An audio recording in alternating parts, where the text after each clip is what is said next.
Bonjour, chers amis de Jésus, chers frères et sœurs. Quelle joie de vous retrouver sous cette tente et sur les ondes pour vous parler de la sainteté au quotidien avec notre ami Jésus. Et comme pour la veillée du premier jour, vous vous souvenez, c'était il y a 5 jours, voici une question. Entre sainteté et quotidien,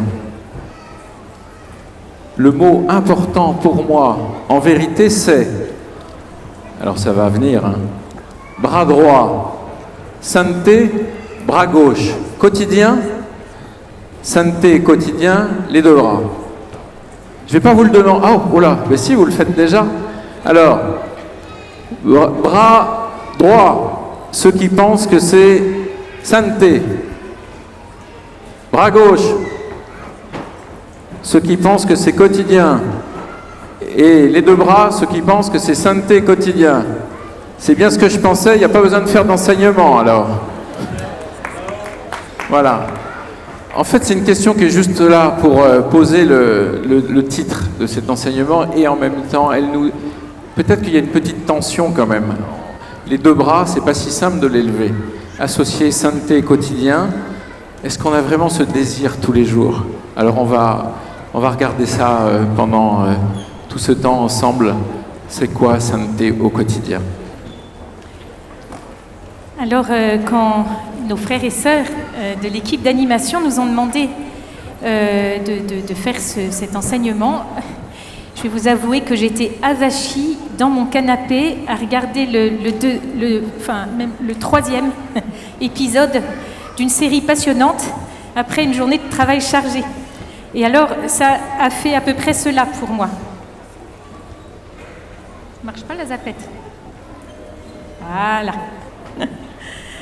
Alors vraiment, merci nos frères et sœurs de m'avoir réveillée dans mon désir de sainteté, parce que j'étais franchement en train de m'endormir dans mes coussins. Et vous savez, pourtant, quelques mois avant, en avril, j'avais lu avec beaucoup d'enthousiasme l'exhortation apostolique du pape François, Gaudete et Exultate. Réjouissez-vous. Il y secoue vraiment avec force le cocotier de l'Église pour faire pleuvoir, faire germer des saints partout, des saints du quotidien, des saints de la vie ordinaire, parce que c'est ça le désir de Dieu. Alors, vous voyez, sa joie doit être tellement grande avec nous aujourd'hui. Et en même temps, je pense que Dieu, qui a la joie totale, il a peut-être aussi un manque d'amour, parce qu'il manque beaucoup de ses enfants. Tant d'hommes et de femmes ne me connaissent pas, ne savent pas combien je les aime. Vous voyez, nous avons la chance d'être parents. Et c'est vrai que quand on voit tous nos enfants réunis, il y a vraiment une grâce spéciale, une joie spéciale. Alors lui, il nous veut tous avec lui. Il voudrait que tous ses amis soient saints et immaculés en sa présence, comme le dit saint Paul dans l'Épître aux Éphésiens. Mais c'est son grand désir que nous soyons saints, pas seulement pour nous, voyez, mais vraiment pour pouvoir infuser son amour partout dans le monde. Alors, est-ce que nous en avons le désir? Est-ce que nous voulons partager notre amitié avec Jésus, nous qui avons tant reçu pendant cette session? Est-ce que nous en avons le désir, frères et sœurs? Yes! Alors moi, quand on nous a demandé, ça m'a fait penser au mois de janvier où on dit bonne année, bonne santé. Alors dans le milieu catho, on dit bonne et sainte année. Et je ne sais pas pourquoi, mais cette année, ce mot sainte a un petit peu vibré en moi. Je me dis tiens, mais si c'était dit sérieusement.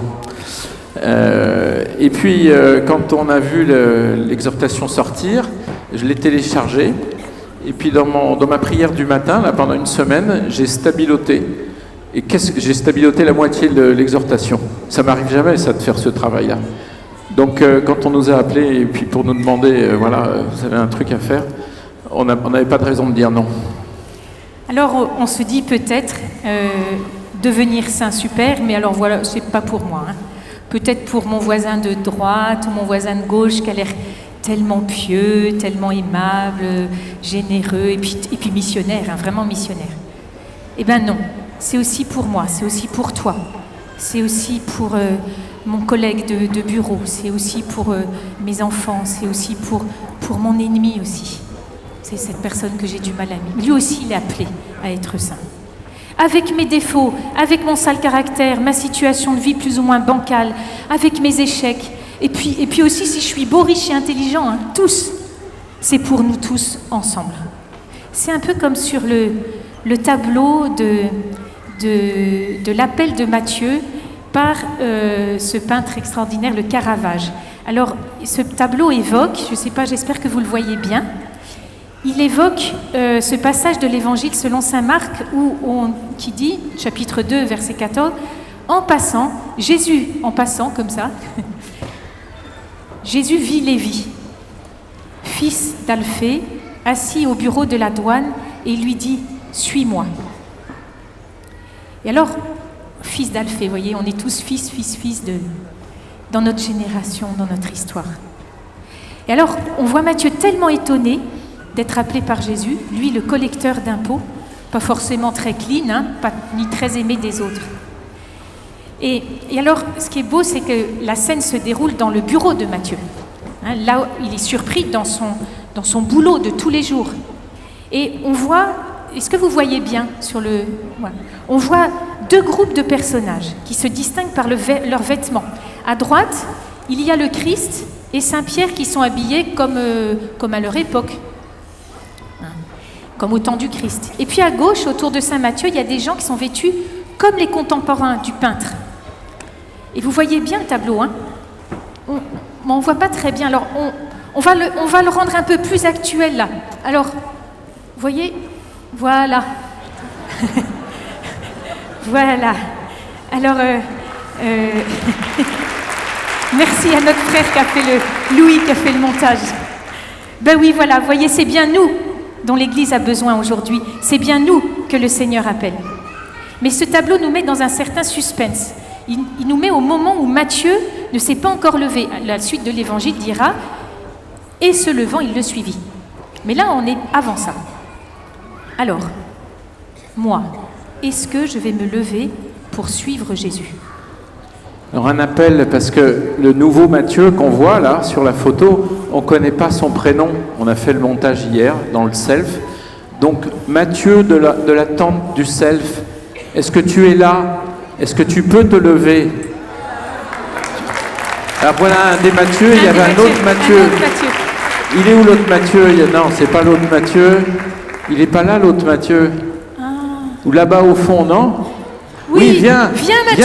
Viens, lève-toi et marche. Viens. Et viens là. Allez. Viens là si tu veux, on a prévu une chaise. Si tu as ton fils, viens avec lui. Matthieu aussi a un fils, c'est bon. Désolé de ne pas t'avoir prévenu. Hein. Si tu veux t'arrêter en route et puis faire une petite pause. Hein. Voilà notre nouveau Matthieu du self de Paray. Avec son fils, ce jeune homme, tout émerveillé de l'appel de Jésus. C'est pas facile de se lever. Hein? Non, il dit merci. Alors, le pape François, lorsqu'il venait à Rome comme cardinal, il logeait près de Saint-Louis des Français, là où il y a le tableau. Et il nous confie « J'avais contemplé le tableau de la vocation de Saint Matthieu du Caravage, ce doigt de Jésus vers Matthieu. C'est comme cela que je suis, moi. C'est ainsi que je me sens comme Matthieu. C'est le geste de Matthieu qui me frappe. Il attrape son argent comme pour dire « Non, pas moi, non, ces sous m'appartiennent. » Voilà, c'est cela que je suis, un pécheur sur lequel le Seigneur a posé les yeux. C'est ce que j'ai dit quand on m'a demandé si j'acceptais mon élection au pontificat. Et Jean-Paul II disait souvent qu'il était un PPPP, un pauvre petit pape pécheur pardonné, et il est canonisé aujourd'hui. Alors, chers amis de Jésus, et nous, qu'est-ce qui va nous faire tous nous lever à la suite de Jésus, notre ami ? N'est-ce pas parce que, comme toi, Matthieu, nous avons croisé pendant ces 5 jours son regard plein de tendresse et d'exigence à la fois, qui s'émerveille de nous, qui nous espère, qui croit en nous tellement plus que nous pouvons croire en nous. C'est dans cet instant du regard échangé que la grâce passe. Alors tout devient possible, même de tout quitter pour suivre Jésus. Le regard d'amitié du Christ attend une réponse d'amitié de notre part, c'est-à-dire libre.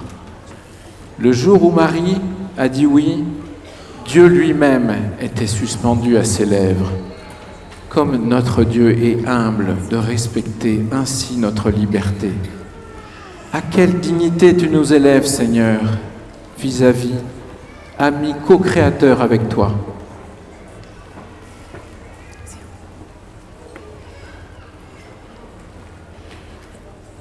Vous savez, ce qui est extraordinaire, c'est que la main du Christ, cette main qui nous appelle, qui nous attend, elle reproduit quasiment exactement la main de la célèbre représentation de la création qui est dans la chapelle Sixtine, peint par Michel-Ange. C'est la main d'Adam. Et c'est pas un hasard, c'est pour montrer que quand on suit Jésus, le nouvel Adam, c'est comme une recréation. C'est la promesse d'une vie nouvelle. C'est un passage de la mort à la vie. C'est un passage de l'ombre à la lumière. D'ailleurs, au-dessus de cette main du Christ, les meneaux de la fenêtre ouverte sont en forme de croix. Oui.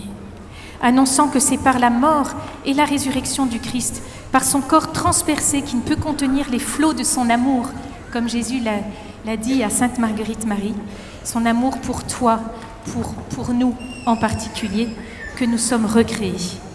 Alors, est-ce que je vais me laisser faire ? Est-ce que je vais me laisser recréer ? Est-ce que je vais mettre ma glaise entre les mains de l'artiste divin ?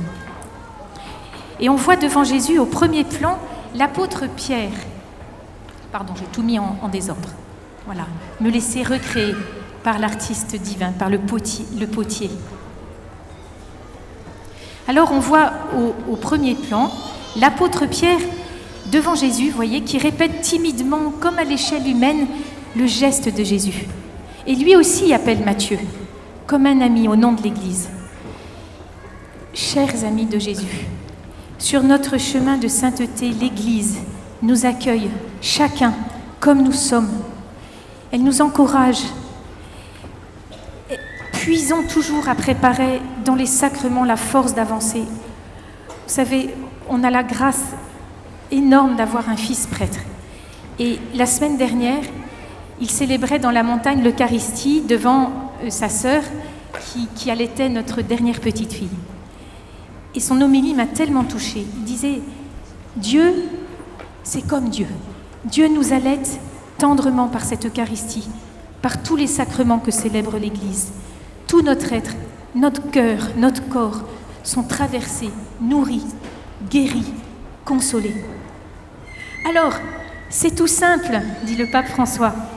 Laisse la grâce de ton baptême porter du fruit dans ton cheminement de sainteté. Permets que tout soit ouvert à Dieu. Et pour cela, choisis-le. Choisis Dieu sans relâche. Ne te décourage pas, parce que tu as la force de l'Esprit Saint pour que ce soit possible. La sainteté, au fond, c'est le fruit de l'Esprit Saint dans ta vie. Ça tombe bien. Alors, ça veut dire qu'on est prêt à partir, à se convertir, à laisser là ce qui nous empêche d'aimer. Quitte ton pays, dit Dieu à Abraham. Va vers le pays que je te montrerai. Partir vers notre terre promise. Et nous avons toujours le choix. Nous sommes libres de refuser. C'est ce qui s'est passé pour l'homme riche ou jeune, selon les évangiles de Marc et Matthieu. Pourtant, il était plein d'enthousiasme. Ça partait vraiment bien. Il se mettait en route quand un homme accourut et s'agenouillant devant lui, il l'interrogeait. « Bon maître, que dois-je faire pour avoir en héritage la vie éternelle ? Pourquoi m'appelles-tu bon ? Nul n'est bon que Dieu seul. » Et vous voyez, Jésus tout de suite resitue vers l'essentiel. La bonté de Dieu est au-dessus de tout ce que tu peux faire, de toute loi. Ce qui n'empêche que Jésus donne la loi morale comme lumière sur sa route. Tu connais les commandements. ne tue pas, ne commets pas l'adultère, ne vole pas, ne porte pas de faux témoignages, ne fais pas de tort, honore ton père et ta mère. Maître, lui dit-il, tout cela je l'ai observé dès ma jeunesse. Donc il est touchant ce jeune homme parce qu'il veut vraiment bien faire et il le fait. Mais cela ne suffit pas encore, selon la grille de lecture de Jésus. Alors Jésus fixa sur lui son regard et l'aima, et il lui dit, « Une seule chose te manque, va et vends ce que tu as, et donne-le aux pauvres, et tu auras un trésor dans le ciel. Puis viens, suis-moi. » Mais lui, à ces mots, s'assombrit et il s'en alla tout triste, car il avait de grands biens. Pourquoi ça n'a pas marché le coup du regard? C'est à cause de ses richesses? C'est ce que semble dire plus loin Jésus à ses disciples quand il dit « Il est plus facile à un chameau », c'est une parole qu'on a reçue dans la louange avant-hier, je crois, « Il est plus facile à un chameau de passer dans le trou d'une aiguille qu'à un riche d'entrer dans le royaume de Dieu. » Et les disciples sont interdits parce qu'ils sont conscients de leur attachement. Ils se disent les uns aux autres « Mais alors qui peut être sauvé? Qui peut devenir saint ?» Et c'est Jésus qui donne la clé encore avec son regard. Il les fixe. Pour les hommes, c'est impossible, mais non pour Dieu, car tout est possible à Dieu. Alors, voilà le vrai message de notre ami véritable. Et peut-être la vraie différence entre Matthieu, qui était riche aussi, et le jeune homme. C'est que cet homme comptait beaucoup sur ses propres forces pour devenir parfait. Alors, il s'est découragé. Il s'est désespéré d'y arriver. Vous voyez, on croit parfois devoir mériter l'amour, être un parfait père, une parfaite mère, fils, fille, ami, collègue, le bon paroissien. Enfin, vous voyez, mais Dieu ne comprend pas cette logique du mérite, de la toute-puissance, comme le disait Éric Jacquinet l'autre jour. Il est dans celle du don gratuit de la miséricorde. Alors il n'a pas besoin de notre perfection, même s'il veut que nous soyons parfaits et qu'il nous rend parfaits. Il n'a besoin que de la profondeur de notre désir. Jésus disait à Catherine de Sienne, « Ma fille, fais-toi capacité et je me ferai torrent. » Dans l'exhortation, le pape dénonce cette fausse forme de sainteté volontariste qui oublie que suivre les commandements du Christ, c'est un cheminement qui tient compte de notre humanité concrète. Ben justement, j'y arrive pas tout seul. Un jour, il nous est arrivé quelque chose qui nous a beaucoup enseigné sur ce sujet. Alors, nous étions partis en voiture voir mes parents dans l'ouest de la France. Et on avait à cette époque beaucoup de soucis avec un de nos adolescents particulièrement sensible. Déscolarisation, addiction au cannabis, etc. Nous ne savions plus que faire, nous sentons tellement impuissants à aider notre enfant. Le voyage ne se passe pas bien. Une violente dispute finit par éclater entre les enfants que nous n'arrivons pas à gérer. Et on finit aussi par se disputer tous les deux. Alors, une station-service. Et moi, en descendant de la voiture, je sens bien que j'ai le choix, au fond de mon cœur, vous voyez. Soit je me renferme, je me décourage, je me dis « t'es nul, nous sommes nuls, on n'y arrive pas, comment on va s'en sortir, Ou bien, quelque chose se tourne de moi vers Dieu. Sauf que je n'ai pas la force de me tourner vers lui. Alors je lui dis juste « Esprit Saint, SOS !» Ras-le-bol. Et je me dépêche de sortir de la voiture et je fuis dans la boutique de la station-service. Et là, bing, réponse de l'Esprit Saint. J'aperçois entre les rayons de la boutique, vous voyez, un prêtre qui est ici, que nous connaissons bien. Et il habitait d'ailleurs pas du tout dans cette région.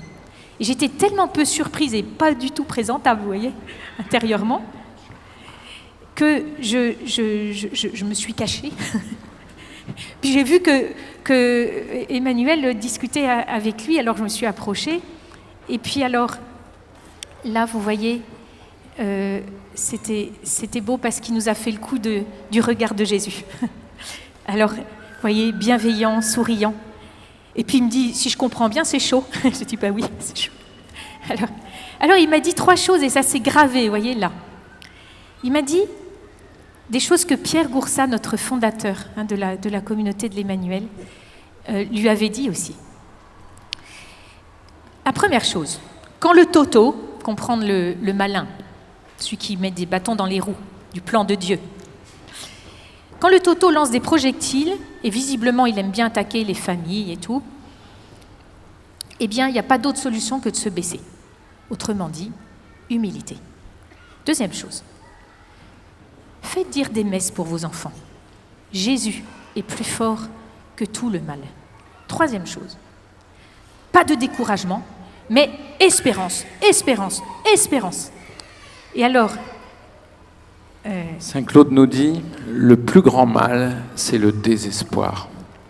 alors déjà, ça allait beaucoup mieux. Alors, et moi, je m'aperçois que juste derrière moi, il y avait, vous savez, ces présentoirs de petites plaques bleues, la rue de la Soif, place de notre papa et tout ça. Et dedans, il y en avait qui n'avaient d'ailleurs jamais été prises. C'était ça, boulevard de l'Espérance. Alors moi, je prends, et puis je dis, ah, ben voilà, ça, ce serait pas mal comme cadeau de Noël. Puis je remets, c'était au moment de Noël. Je remets, puis on s'en va, et vraiment, ça allait mieux. Eh bien, dans mes souliers, j'avais ce petit cadeau, et vous savez qui me l'a donné? C'est notre fils. Il était là, il avait entendu, je ne sais pas, c'est ce fils qui allait si mal, qui galérait, qui m'a offert ça. Alors depuis, cette petite plaque, elle est dans notre cuisine et elle nous rappelle toujours que nous ne devons jamais désespérer. Une petite pub, si quelqu'un habite à Lyon, boulevard de l'Espérance, boulevard de la Foi, boulevard de la Charité, ou même à n'importe quel boulevard, ou même une rue, et s'il y a un logement pour ce fils-là, pour début septembre, venez nous voir au pas du podium. Merci.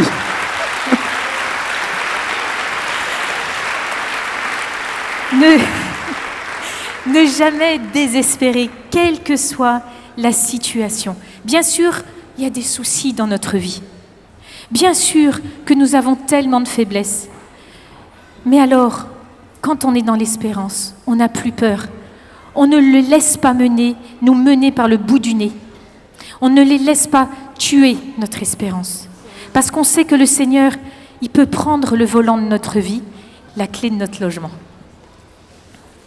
Bien sûr, comme nous le rappelle François, le diable existe et agit sournoisement pour entraver notre élan à la suite de l'amour.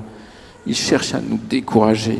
Souvent là où est notre mission, notre vocation, il attaque toutes les œuvres de l'amour. Et n'oublions pas que Dieu est plus fort que le mal. Et avec toutes nos fragilités, nos crises et même nos fautes, et même les attaques du malin, tout ça c'est l'occasion de nous tourner vers notre Sauveur, de nous jeter dans ses bras. Éric Jacquinet nous parlait de Sainte Thérèse de Lisieux comme le maître incomparable pour nous guider sur cette petite voie de l'enfance spirituelle. Sainte Thérèse dit « Le souvenir de mes fautes m'humilie, me porte à ne jamais m'appuyer sur ma force qui n'est que faiblesse. Mais plus encore, ce souvenir me parle de sa miséricorde et de son amour. Et c'est aussi cette habitude d'abandon et de confiance qui anime la prière de Saint Claude. On l'a dit, Jésus, je suis si persuadé que tu veilles sur ceux qui espèrent en toi et qu'on ne peut manquer de rien quand on attend de toi toute chose, que j'ai résolu de vivre à l'avenir sans aucun souci et de me décharger sur toi de toutes mes inquiétudes, puisque tu n'abandonnes jamais ceux qui ont confiance en l'amour de ton cœur. » Ce conseil de l'humilité, Pierre Goursal donnait sans cesse. Et quelques instants avant sa mort, il se confiait à Yves, qui est devenu Monseigneur Le Sceau. Tu vois Yves, comme porte d'entrée dans la vie chrétienne, il n'y a que l'humilité. Il disait aussi, pour acquérir l'humilité, il faut faire des actes d'humilité. Et pour faire des actes d'humilité, souvent, il y a des humiliations. Et oui, les humiliations, elles nous mettent vraiment par terre, et vite. Et c'est ça le principe. Le grain qui tombe en terre dans l'humus. L'humilité, en somme. Un de nos enfants avec qui on a fait une randonnée la semaine dernière nous a envoyé l'information comme quoi nous avions fait une randonnée en grimpant 209 étages. On est très fiers de ça, mais les paysages étaient vraiment merveilleux. Et je crois qu'il y a une appli à inventer qui devrait aussi nous donner nos états qu'on descend en sous-sol par humilité. Vous voyez, l'appli sainteté et pas l'appli santé.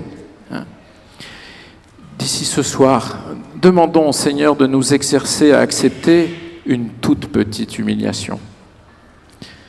Je me souviens, il y a une vingtaine d'années, on était jeunes dans la communauté et puis on retrouve un ancien. Et je lui dis, mais comment ça s'est passé la session? Tu avais quoi comme service? Souvent on dit ça. Hein. Il me dit avec joie. Et puis, mais moi j'étais aux toilettes, pour dire ça, aux poubelles, quoi. Je crois qu'il était général. Et moi, dans ma vision du monde, ça allait pas, quoi. Faire les toilettes et être général, et ensuite, et surtout le dire avec joie et avec simplicité. Et je sais que ce qu'il m'a dit là m'a profondément marqué. Et j'ai la chance d'habiter tout près de lui, donc je le vois grandir comme ça encore dans l'humilité et la sobriété. Alors, moi je vous partage... Marche pas. Oui. Bon, marche plus. Voilà. C'est ce psaume que je reçois si souvent dans ma prière pour lutter contre ma vanité et avancer vers plus de simplicité. Vous savez, le Seigneur nous connaît bien, alors il nous donne ce qu'il nous faut. Et moi, il m'a donné le truc le plus facile à apprendre par cœur, le plus court. C'est le psaume le plus court. Je vous propose qu'on le dise ensemble. Seigneur, je n'ai pas le cœur fier, ni le regard hautain. Je ne poursuis ni grand dessein, ni merveille qui me dépasse. Non, mais je tiens mon âme égale et silencieuse. Mon âme est en moi comme un enfant, comme un petit enfant contre sa mère. Attends le Seigneur, Israël, maintenant et à jamais. Alors cet esprit d'enfance, cet abandon dans les bras de notre Dieu, n'empêche pas que la sainteté est aussi un parcours du combattant contre tout ce qui nous empêche d'aimer et de nous donner. Nulle complaisance chez Sainte Thérèse envers ses péchés. Elle a lutté sans relâche pour faire grandir l'amour dans sa vie.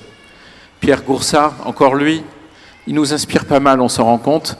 Vous savez, son procès est du côté romain maintenant, donc ça, voilà, de béatification, donc on le cite. Il est important que nous nous transformions petit à petit sans peur, mais aussi en étant exigeants avec nous-mêmes. Parce que sinon, on va faire des sortes de rêveries, on va être très heureux, et puis finalement, on mène une petite vie égoïste, et puis nous ne changeons pas tellement. Seigneur, aide-nous par ton Esprit Saint à nous transformer. Il y a un petit effort à faire, pas du volontarisme. On ne doit pas faire la sainteté à la force du poignet. Mais il est évident qu'il faut quand même que nous fassions quelque chose. Et Sainte Thérèse, consciente de sa faiblesse, propose de faire des petits sacrifices. Et Pierre surenchérit, il faut commencer par des petits sacrifices, mais vraiment des tout petits sacrifices, les plus petits que vous pouvez trouver. Dès que vous en trouvez un gros, dites « Ah non, il est encore trop gros ». Alors vous cherchez et vous prenez le plus petit. Alors le plus petit, ce n'est pas fatigant, mais vous dites « Moi, je vais quand même faire des petits sacrifices ». Alors, vous prenez cette habitude. Et puis, petit à petit, ça commence à amorcer, puis ça commence à aller mieux. Voilà. On pourrait... on n'a pas le temps, avançons. Mais faire réfléchir à un petit sacrifice qu'on pourrait faire. Hein, vous avez le temps, vous ne parlez pas. Donc, vous réfléchissez à un petit sacrifice, et puis vous le réduisez une première fois, et vous le réduisez une seconde fois. Et puis, on s'en resservira tout à l'heure. Alors... Pierre, il dit quand même, ça n'a aucun intérêt de faire de l'ascèse pour de l'ascèse, mais c'est pour favoriser l'acquisition de l'Esprit Saint. Il dit, j'aime bien ce passage, il dit, il y a des gens qui disent, coupe, arrache, détruis. Alors j'ai dit, écoutez, hein, vous êtes gentils et vous me fichez la frousse. Moi, je ne suis pas du tout saint. J'aimerais mieux que l'Esprit Saint me brûle. Alors il va me brûler tous mes péchés, faire un feu de joie avec tout ça, et en même temps, comme je serais tout chaud, j'irais réchauffer les autres. Voilà, mais vraiment, moi, cette opération chirurgicale, hein, ça me rend malade. Alors, vous voyez, c'est vraiment capital. On ne peut pas avancer dans notre conversion sans ce travail de dépouillement, de sobriété, etc. On en a parlé déjà. Mais tous ces petits actes ne sont d'abord que des détachements. Ne sont pas d'abord que des détachements de notre ego, mais des surattachements au Seigneur, à notre ami véritable, pour le laisser brûler ce qui nous encombre. Alors le petit sacrifice là que vous avez déjà diminué, vous pouvez peut-être faire une vérification qu'il sert l'amour, sinon réorientez-le vers l'amour. Moi je me souviens d'avoir arrêté de fumer 2 fois. La première c'était pour moi, un gros sacrifice qui a tenu 1 an. Et la seconde, c'était pour une nièce qui avait besoin pour vivre de réussir une seconde greffe de moelle épinière. Et c'est devenu un petit sacrifice par amour, sans gros manque pour moi. Et j'étais heureux que ma nièce soit guérie. Vous voyez, la sainteté, ce n'est pas une question de loi, de perfection, d'ascèse. Le pape combat l'idée de sainteté, élite, sainteté, ghetto même. Mais la mesure de la sainteté, c'est une question de qualité de relation avec notre véritable ami et donc de relation avec les autres. Parce que la sainteté, c'est un combat, mais c'est un combat d'amour, et donc la sainteté est relationnelle. Emmanuel m'a dit qu'il avait posé la question à des amis qui ne sont pas chrétiens du tout. Il leur a dit, pour vous, c'est quoi, à votre avis, la vocation d'un chrétien? Et alors ils ont répondu, l'amour. Vous voyez, ils ne disaient pas la sainteté. Ils ne connaissent pas ce mot. Ils ont dit l'amour. Alors, aimer les autres comme soi-même, ils nous l'ont tellement bien dit, nos frères et sœurs qui ont fait l'enseignement ensemble là sur la bienveillance. C'est chausser les lunettes de Dieu. Des lunettes de Dieu pour se regarder soi d'abord, pour regarder les autres et aussi pour regarder notre monde. Alors, nous engager sur le chemin de la sainteté, ça passe donc d'abord par me recevoir des mains de mon Créateur qui m'aime tel que je suis, mais qui me pousse à devenir vraiment qui je suis, sans enterrer mes talents. Et en fait, c'est une invitation à nous connaître. Vers où veux-tu que j'aille, Seigneur? Que veux-tu que je développe encore dans ma personnalité? Sainte Thérèse, Mère Teresa à Calcutta, dit avec sa personnalité totalement dans le don et le service, se connaître nous fait plier le genou. Posture indispensable à l'amour, car la connaissance de Dieu engendre l'amour et la connaissance de soi engendre l'humilité. Et les deux vont ensemble. Alors aujourd'hui, il y a beaucoup de propositions pour développer la connaissance de soi. On appelle ça le développement personnel. Mais ça peut être une prison s'il nous enferme dans le narcissisme, le moi, moi, moi. Mais le développement personnel, bien compris, c'est plutôt l'épanouissement de l'homme en relation. Il y a trop de soucis que l'on se crée parce qu'on laisse nos inclinations naturelles prendre trop de place. Notre ego blessé et pas bien soigné faire le boulot. Et finalement s'en servir mal de tout ça dans la relation. Alors dans mon métier, j'ai la chance de faciliter cet épanouissement pour des managers, des particuliers, des jeunes, des moins jeunes. Alors j'utilise des modèles de personnalité scientifiques, validés, qui donnent des pistes pour grandir, devenir qui nous sommes, et pour adapter nos comportements dans la relation et dans les situations au quotidien. Alors, de manière amusante, à partir d'un système basé sur les travaux de Carl Jung, on appelle ça le MBTI, j'ai trouvé 16 intentions de prière qui correspondent à 16 types de personnalités. Alors, vous allez voir, c'est un peu réducteur, mais ce n'est pas totalement faux. Par exemple, pour un de ces 16 types, « Seigneur, aide-moi à prendre en compte les sentiments des autres, même si la plupart sont hypersensibles. » Un autre, « Seigneur, aide-moi à ne pas tout diriger. Mais si tu as besoin d'un coup de main, dis-le. » Un autre, « Seigneur, aide-moi à prendre les choses plus au sérieux, spécialement les fêtes et les soirées. » Et un dernier, « Seigneur, garde-moi ouvert aux idées des autres, aussi fausses soient-elles. » Voilà.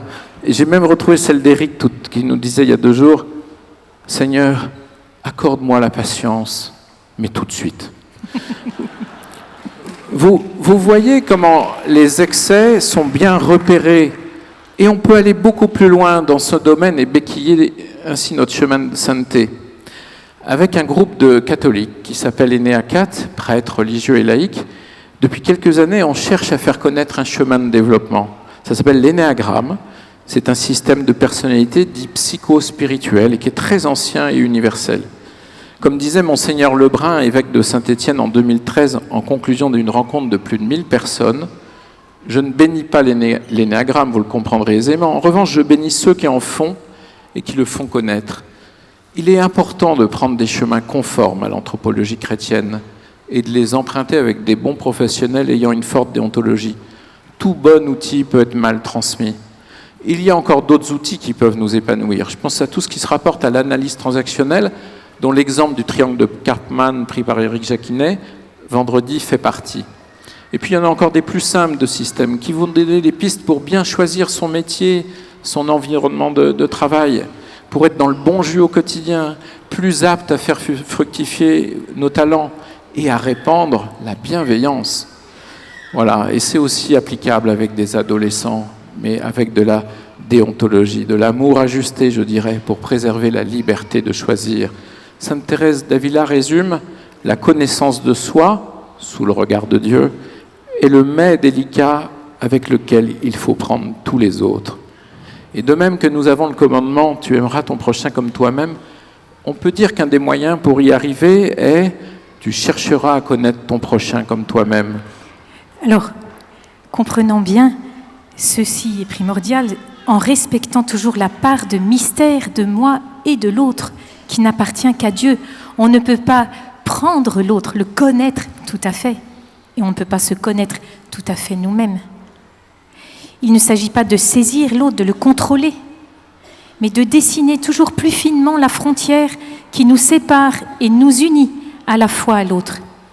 C'est cette recherche de juste distance et de juste proximité avec l'autre pour ne pas le posséder, l'attirer à nous, mais pour le respecter dans sa différence, son unicité, dans son mystère que je pourrais jamais saisir, mais que je veux comprendre et aimer. C'est ça le travail patient de la chasteté, cette juste distance, cette juste proximité. Alors, ce qui est vrai de notre personnalité à accueillir, l'est aussi de notre situation de vie. Parce que, voyez, on peut se raidir en considérant que tous nos conditionnements, tout ce que nous vivons, eh bien, ce sont comme des asservissements. Ou alors, on peut apprendre à accueillir avec souplesse tout ce que nous sommes, tout ce qui nous arrive, comme le roseau qui s'abandonne au souffle de l'esprit. Disons-nous bien chacun que, si humble et cachée et blessée soit-elle, Dieu a un message à délivrer au monde par ma vie. Dieu a un message à délivrer au monde par ma vie. Alors, c'est dans la confiance que mon ami s'occupe de tout, que nous pouvons lui offrir notre vie, comme une hostie vivante. Voyez, comme deux époux qui se donnent leur consentement quand ils se marient. Je me donne à toi et je te reçois comme époux. Une de mes amies célibataires m'a vraiment bouleversée par ce qu'elle m'a dit et ce qu'elle a fait un jour. Elle allait fêter ses 50 ans. Et elle me dit, Nathalie, tu sais, j'ai pas très envie de fêter mon anniversaire. Et l'autre jour, je me suis dit, en fait, épouser ma vie de célibataire telle qu'elle est, n'est-ce pas échanger quelque part mon consentement avec Dieu? Alors j'ai décidé d'organiser une journée de balade et de jeux avec les gens que j'aime. Et il se trouve que nous étions de la partie. Et c'était si beau de goûter cette fécondité, due à son attention et à sa disponibilité à des gens très différents. Je pense qu'il faut avancer. Alors Pardon, je te coupe là. Ce consentement nous dispose à devenir ce saint unique, planté là où il est, pour fleurir là où il est, comme le dit saint Augustin, avec la grâce unique que Dieu nous donne. Que d'encouragement pouvons-nous puiser autour de nous, y compris auprès de nos plus proches. Ce sont eux aussi nos saints de la porte d'à côté. C'est une expression dans l'exhortation. Ils font grandir notre désir de sainteté.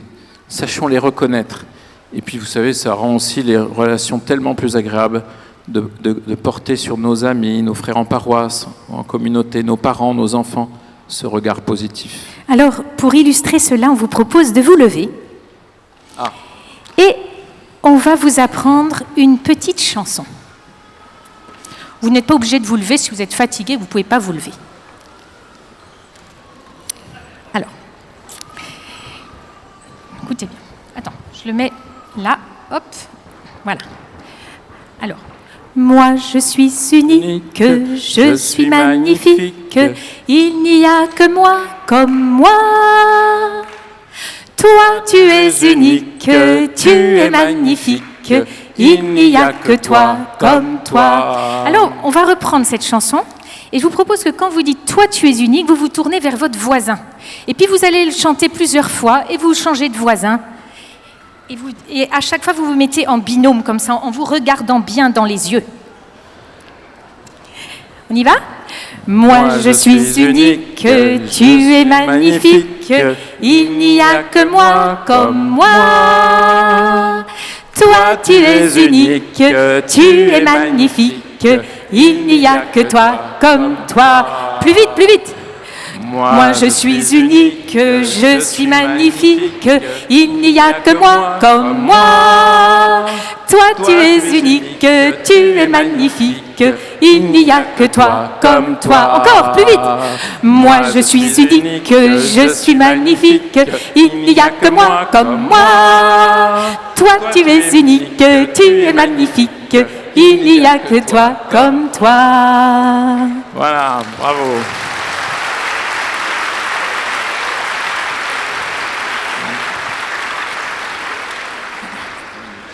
Vas-y. Vous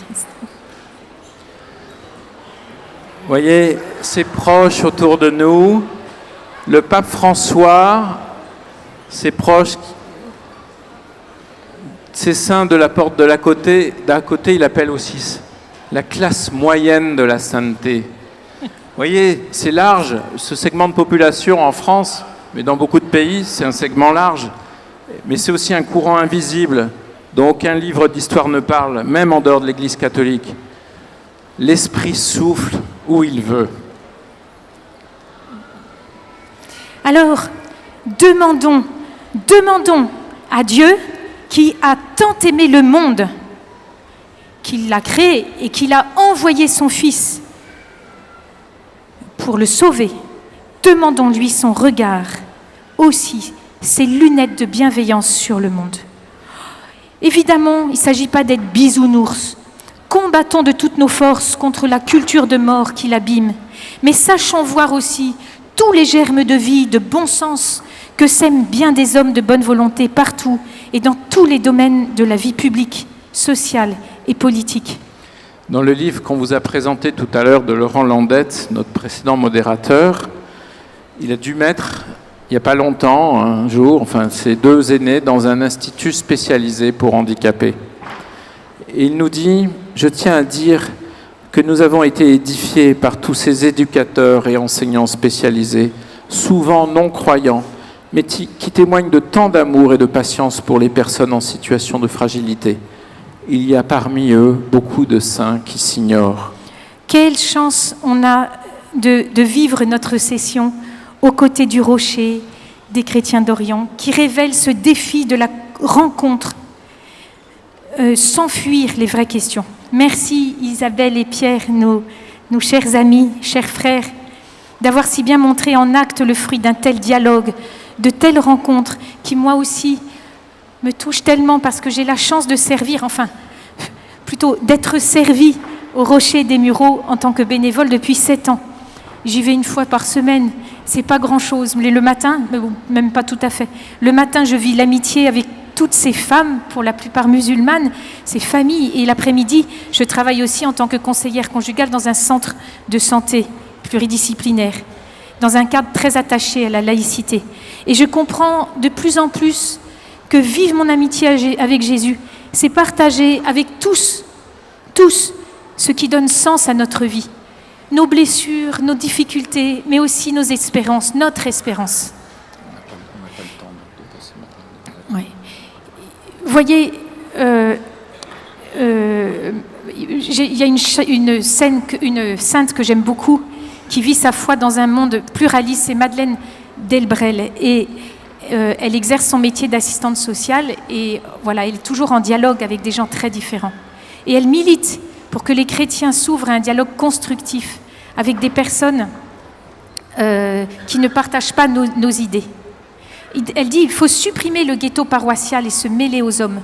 Mais le risque est que l'émerveillement devant les valeurs qui animent ceux avec qui on partage la vie masque la vraie raison pour laquelle nous sommes là, c'est-à-dire la présence et l'annonce de Jésus, et que le temporel finisse par l'emporter sur le spirituel. Alors vous voyez, c'est une ligne de crête. Et ce qui maintient Madeleine, ce qui l'a fait tenir sur cette ligne, c'est son amour fidèle pour l'Église, dans une grande liberté.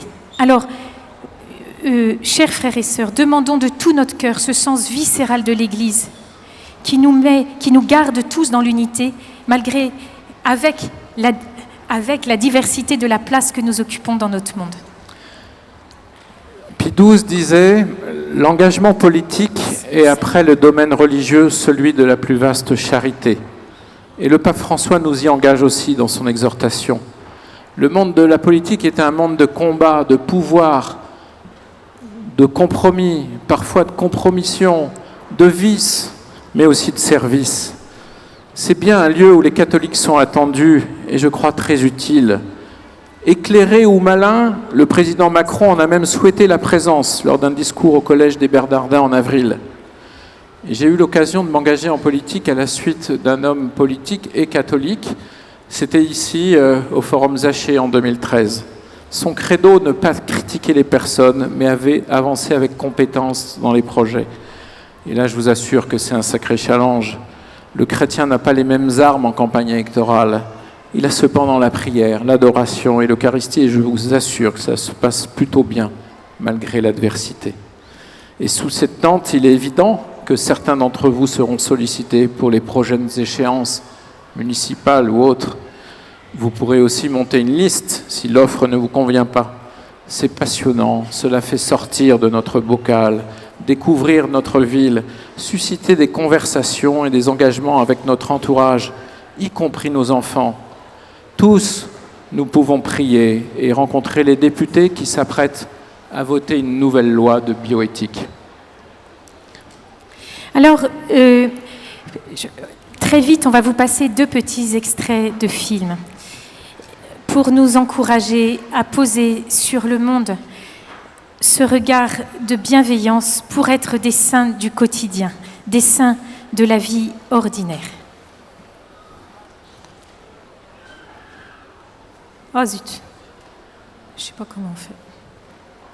Zut.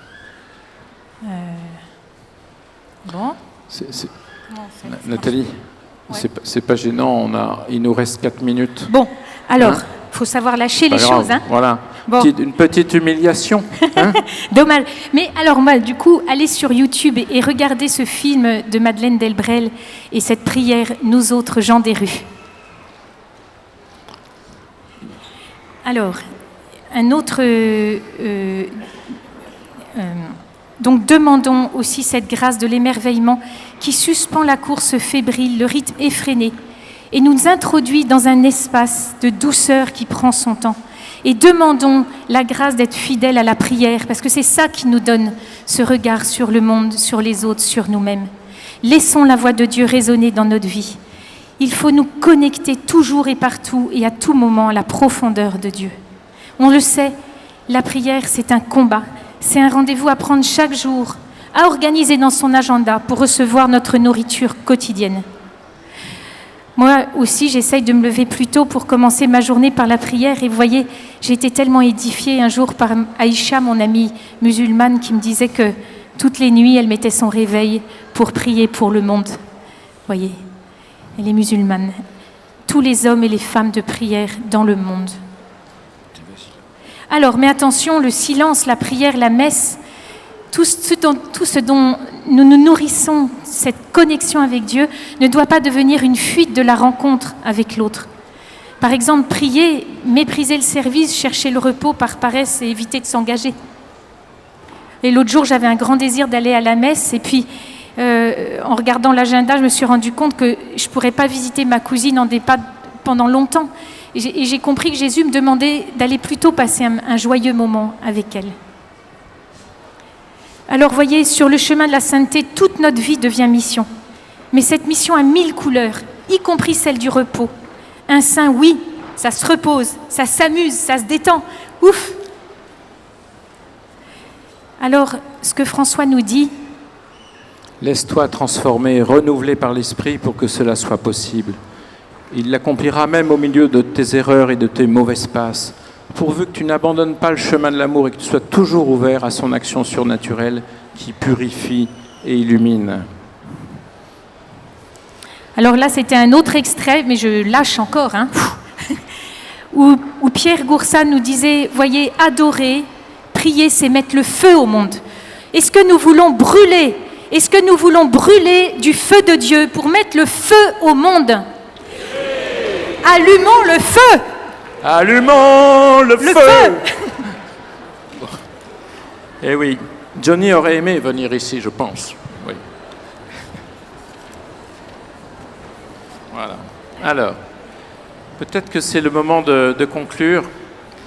Et en achetant hier la version papier de l'exhortation, au dos de couverture, j'entends chut. Une petite seconde. Sans doute que ce que je vais dire va être important. J'entends chut. J'ai lu quelque chose qui n'est pas dans l'exhortation, ou en tout cas que je n'avais pas repéré. Et j'aime bien cette dernière exhortation. C'est normalement là. Alors là, du coup. Ah oui, soyons des contemplatifs, ça c'est pas mal. Avant que tu dises. Si, vas-y.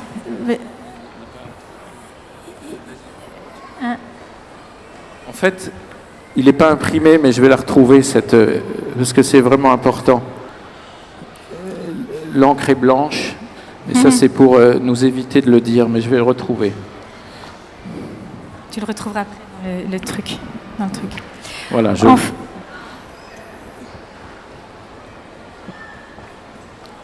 Ah ben là non plus, je ne l'ai pas. Alors achetez tous Du coup, voilà. l'exhortation apostolique et achetez le dos de couverture, donc le reste avec, et lisez cette exhortation qui nous dit « N'ayez pas peur d'être des saints, vous ne perdrez pas de force, vous ne perdrez rien, vous gagnerez la vie, vous serez tel que Dieu vous a créé et qu'il souhaite que vous soyez. » C'est à peu près le sens de cette exhortation. Parce que vous voyez, le sabbat de Dieu, le repos de Dieu, c'est un repos actif. C'est un repos qui nous contemple, qui ne cesse de nous contempler, qui ne cesse de nous recréer. Alors la sainteté, oui, c'est se laisser recréer comme un enfant abandonné dans les bras de son Père. Alors, on va finir. Et généralement, quand on finit, on applaudit, soit poliment, soit généreusement. Mais ce qu'on vous propose maintenant, c'est de faire autrement. On va applaudir nos voisins, comme tout à l'heure, là, comme à l'instant. Et on va applaudir. Pourquoi on va les applaudir? Parce que chacun de nous va grandir avec Jésus en sainteté, dans les jours, les semaines, les mois qui viennent. Alors, félicitons l'action de Jésus, c'est pour ça qu'on applaudit, en nos voisins. Et félicitons aussi nos voisins qui vont laisser les portes ouvertes à leur véritable ami.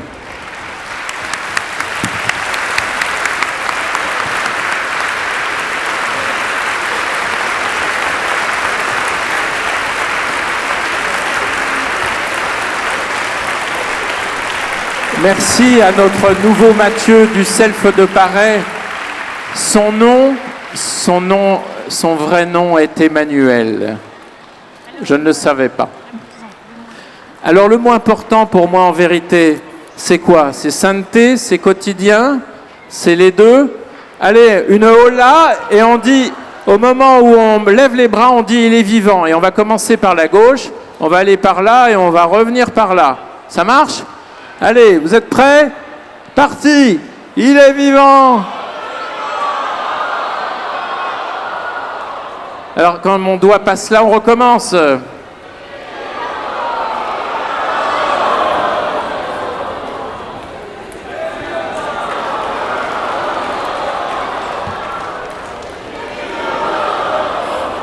Il est vivant, même s'il y a 2000 ans qu'il est mort pour nous. Il est vivant, même s'il y a 2000 ans.